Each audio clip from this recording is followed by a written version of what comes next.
this camera is a dual lens. Okay, on top main lens, this one main lens, it have 4 infrared and 2 LED, and fixed lens it have 4 infrared and 4 LED. Okay, so when at night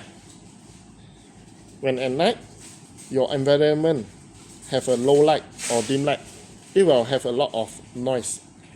So how you going to settle this issue? If you don't want too many noise, you want a clear color photo, you can go to the setting, and then you go to the LED setting. Okay, LED mode, you change to the white light. After you change to the white light, you can see this one, white light brightness, I use 100. Don't use 1, because 1 LED light is too low. Use the brightness 100. When 100, you can capture less noise, more clear photo.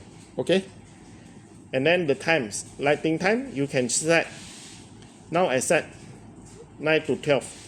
You can set at night 10 to 5 also can, no problem. Okay, so how we overcome this issue? Thank you.